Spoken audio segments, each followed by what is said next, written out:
Hello everyone, আসসালামু আলাইকুম। Welcome জানাচ্ছি নতুন একটি রেসিপি দেখার জন্য। আমি আজকে কাতল মাছের মাথা দিয়ে লাউ শাকের মুড়ি ঘন্ট করব। তো এখানে একটা কড়াই বসিয়ে কড়াইতে পর্যাপ্ত পরিমাণে তেল দিয়ে এখানে দিয়েছি শুধু পেঁয়াজ এবং রসুনের পেস্ট। এখানে কিন্তু আমি কোনো আদা দেইনি, আদা দেইও না আমি কোনো এরকম। এই ধরনের তরকারির ভিতরে আদা দিলে ওদের যে ফ্লেভার ওইটা নষ্ট হয়ে যায়। এখন মরিচের গুঁড়া দিয়ে দিলাম পরিমাণ মতো, একটু ঝাল ঝাল করেই রান্না করব। হলুদের গুঁড়া দিয়ে দিলাম, আর দিয়ে দিব জিরার গুঁড়া, স্বাদ মতো লবণ দিয়ে মশলাটাকে সুন্দর করে কষিয়ে নিব।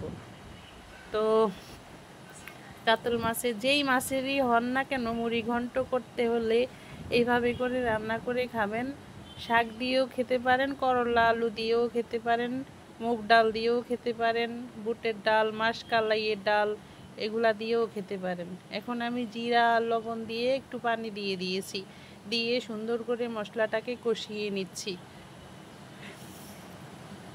তো লাউ শাক দিয়ে বেশি ভালো লাগে, যেই কোনো মাছের মাথা দিয়ে ঘন্ট রান্না করলে খুবই ভালো লাগে।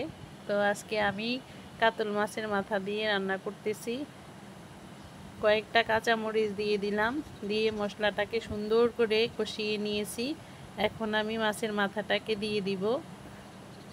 মাছের অর্ধেকটা মাথা দিয়েছি, আর অর্ধেকটা দিয়ে আমি মাসকলাইয়ের ডাল দিয়ে একদিন রান্না করেছিলাম, সেটা আপনাদের সাথে ফুল ভিডিও দেইনি।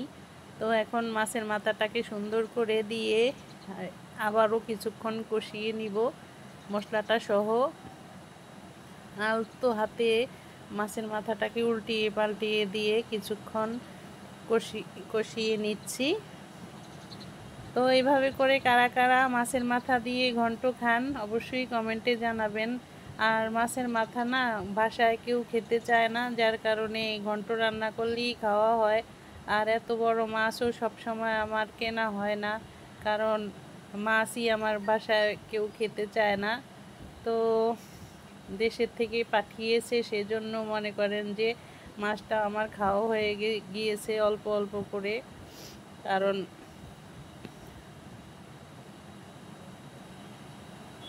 নিজেদের পুকুরের মাছ বলে কথা।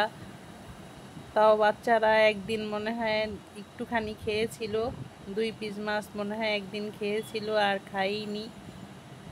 তো এখন আমি লাউ শাকের যে কুটে বেছে পরিষ্কার করে রেখেছিলাম, শাকটাকে সুন্দর করে ধুয়ে এর ভিতরে দিয়ে দিছি। পানি ঝরিয়েও কিন্তু দিছি, আমি পানি সহ দেইনি, কারণ এই শাকটা দেখবেন ঢাকনা দিয়ে কিছুক্ষণ রেখে দিলে অল্প হয়ে যাবে, একদম মজে একটুখানি হয়ে যাবে।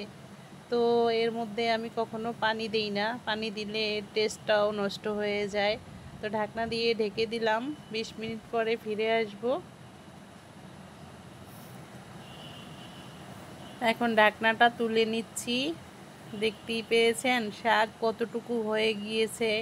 ক্যামেরায় আপনাদের কাছে কেমন লাগতেছে জানি না, কিন্তু আমার কাছ থেকে একদম অল্প একটু শাক হয়ে গিয়েছে।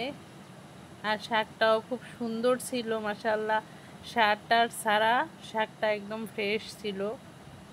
এই তো আমি খাওয়া শেষ করে কিন্তু আপনাদের সাথে ভয়েস ওভার দেই সবসময় খাবারের পরে, যে আমি খাবারের টেস্ট করে তারপরে আমি দেই। আলহামদুলিল্লাহ, মাশাআল্লাহ, শাকের তরকারিটা অনেক বেশি মজা হয়েছিল।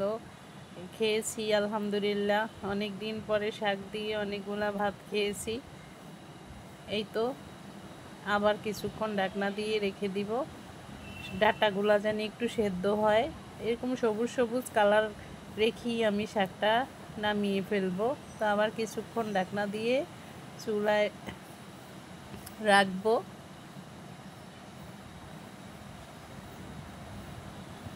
এই তো আমার রান্নাটা একদম কমপ্লিট হয়ে গিয়েছে। আপনাদের সবার কাছে যদি ভালো লেগে থাকে অবশ্যই ভিডিওটি শেয়ার করে দিবেন, আর পাশে থাকা বেল আইকনটিকে বাজিয়ে দিবেন। প্লিজ ভিডিওটা টেনে দেখবেন না, ফুল ভিডিওটা দেখবেন, তাহলে কোনো কিছুই মিস করবেন না। আমি A to Z আপনাদেরকে দেখাই।